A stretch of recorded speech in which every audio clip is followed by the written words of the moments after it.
તો તમે હેલ્મેટ બેલ્મેટ પહેરીને તૈયાર થઈ જશો, ગાડીને બેસી જશો અને હવે સીધા નીકળીએ ઘરે. તારે તો ઉરુથી બેનને કોટ પહેરી દીધો ને મમ્મીએ. તારો કોટ ક્યાં છે ભાઈ? એને જમવાનું જોવા સિંગ ને લાડવા ને ગાંઠિયા ગામડે પોગી જશે. આ તમારા કાકાનું ઘર. સેજલબેન ઊભા છે. નમસ્તે મિત્રો, જય માતાજી, જય સિયારામ. કેમ છો બધા? મજામાં? સ્વાગત છે મારા યુટ્યુબ ચેનલ ગુજ્જુ હરી વ્લોગ્સમાં. તો ઘણા સમય પછી આપણે આજે વ્લોગ બનાવવાનું શરૂ કર્યું છે, કારણ કે કાંઈ ટાઈમ મળતો નહોતો અને એવું કાંઈ હતું બધું વિશમાં, એટલે કે વ્લોગ બનાવવાનું નથી. આજે છે શીતલા સાતમ ને અમે જઈ રહ્યા છીએ ગામડે સાતમ આઠમ કરવા. ગામડે જઈએ છીએ ને દર વખતે જઈએ છીએ ને આજ થોડુંક એમ કહેવાય ને મોડું થઈ ગયું છે, કારણ કે વરસાદ કાલનો શરૂ છે, આખી રાત શરૂ ન હતો, હજી અત્યારે હજી બંધ થયો છે. તો હવે અમે ધીમે ધીમે નીકળીએ છીએ ને બધા તૈયાર થઈ જશે. તો અહીંયા આર્યની મમ્મી તૈયાર થાય છે ને કાંઈક બધી વસ્તુ લે છે ને પછી તૈયાર થવાની ને ઉર્વશી બેન જોવા છે પલ્લી જશે. તારે ગામડે આવવાનું છે બટા? તો ઉર્વશી બેન આવવાનું છે ને આર્યની મમ્મી તો અહીંયા કાંઈક કામ કરે છે. ભાઈ થઈ ગયો તમે બતાવી દો વરસાદ કેવો હતો બહાર. તો આપણી સીબી સાયન્સ છે અહીંયા આખી ગારાવાળી થઈ ગઈ છે. ધોઈને આવ્યો જ છું તો જો તમે આખી ગારો થઈ ગયો એટલે કોઈ લાગે નહીં ધોઈને આવે એવું. બગડી જાય ગાડી હાવ. કાંઈ વાંધો નહીં, પણ ગાડી ભલે બગડી ગઈ તો આમાં જવાનું છે ગામડે. જો હાલો તો વ્લોગમાં બનાવી રહેજો ને હવે સીધા આપણે મુવા મળશું. આ છે આપણે આખી સોસાયટીમાં જો તમે પાણી થઈ ગયું છે ને ગારો થઈ ગયો છે. જો આમ ગારો બારો ને અમારા આર્યનભાઈ ત્યાં ઊભો છે ને આ તુષાર ઊભો છે. હાલો તો હવે સીધા આપણે હવે ગામડે જઈએ છીએ, કારણ કે મોડું થઈ ગયું છે બહુ છે ને 9:30 થઈ જશે ને હવે ગામડે પગવામાં 12:30 થઈ જશે. રસ્તામાં હાથે માટે થઈ જાય એવું લાગે છે.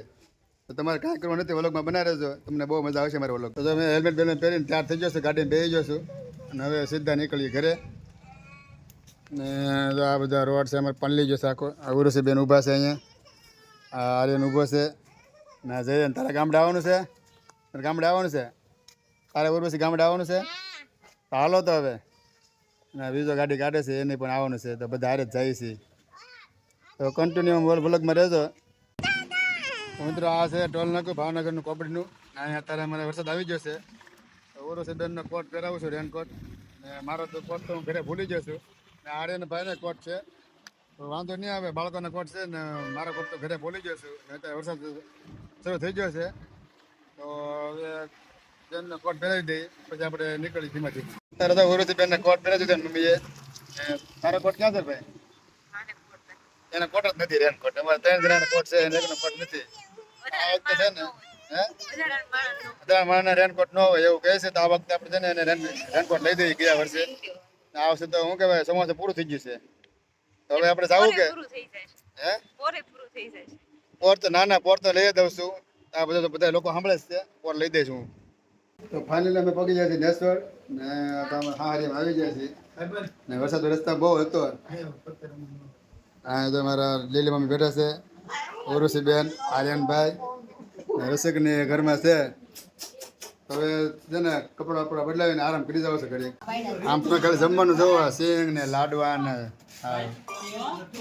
ગાંઠિયા ને શાક ને રોટલા આ તો શીણા ને ખાવા ખાવાની મજા આવી જતી. આજ તો ઉર્વશી ને મમ્મી બે ગયા ના બધા કહે છે ને કોઈ સાંભળતું નથી મારું, કોઈ હું બોલું એ તો આમ બધા બોલી જાય. ઓલા મુની બેન તો ક્યાં ને કંઈક બોલે કે હું બોલે કોને ખબર હવે. તો બધા બેઠે છે, આ મયુર ને ઓલો બાલોન ઓલો છે ને મારો હાળો છે અને એ ક્યારેક વિડીયોમાં આવે છે. હવે થોડું ખાઈ લઈએ અને બધે પછી આપણે છે ને ઘડીક તીન રમવાની છે. તહેવાર છે એટલે તીન બધી રમવું પડે, નગર પાછું ખોટું લાગી જાય. રમવાની તીન બધી અમારા આ ભાઈ ભગત માણસ તીન બધી ન રમે. આ હેતુ છે મારે હાળી એ પાછી રમશે, ઓલો રમશે. ચાલો તો વ્લોગમાં કન્ટિન્યુ રહેજો, થોડુંક જમી લઈ. તમને ફરી વાર બતાવજો જમવાનું. જો આ બધું જમવાનું એમ કહેવાય ને કે 32 ભાતના ભોજન આવી ગયા છે જમવામાં. તો મિત્રો હવે અમે અહીંથી જઈએ છીએ પીપાવ મારા ગામડે. આર્યનભાઈ ગાડીમાં બેસી જશે અને ઉર્વશી મમ્મી. હવે સીધા આપણે પીપાવ જઈએ, કારણ કે ઘણા સમય પછી હું પીપાવ જાઉં છું ને અત્યારે એમ કહેવાય ને કે વરસાદ આવી ગયો છે. ચાલો તો સીધા પીપાવ જઈને મળીએ આપણે. મિત્રો અમારા ગામડે પહોંચી જશે. આ છે અમારા કાકાનું ઘર. સેજલબેન ઊભા છે, આ આખું ઘર છે. ફળિયામાં ઝાડવા વાડવા બધું વાવેલું છે અને આર્યનભાઈ બેઠા છે અને એમ કહેવાય ને હા પલ્લી જશે ને હજી વરસાદ શરૂ જ છે. તો હવે કપડાં બપડા બદલાવીને પછી આપણે વિડીયો પૂરો કરી નાખીએ. આર્યનભાઈ બેઠો છે આરામથી, બેઠો છે. ભૈયાનું ઊભો છે અહીંયા અને પપ્પા અમે તૈયાર થાય છે અને કપડા એને કપડાં બદલે પલ્લી ગયો તો હાવ કા પલ્લી ગયો તો વરસાદનો પલ્લી ગયો છે અને મારા પપ્પા અહીંયા ઊભા છે. આ છે મારા કાકાનું ઘર છે. અત્યારે આમ બધા પલ્લી ગયા છે. અત્યારે હું બેઠો છું કપડાં બદલાઈ નાખ્યા છે કારણ કે હાવ પલ્લી ગયો તો હવે આપણે વિડીયો પૂરો કરીએ. હું અત્યારે થાકી ગયો છું કે બોલવાને કાંઈ હું કહેવાય ને કે ફરીમાં નથી એટલે વિડીયો અહીંયા પૂરો કરી છે. તમને મારો વિડીયો કેવો લાગે ખાસ કમેન્ટમાં જણાવજો. સ્વસ્થ રહો, મસ્ત રહો, જોતા રહો ગુજ્જુ વ્લોગ્સ. બધાને જય શ્રી કૃષ્ણ.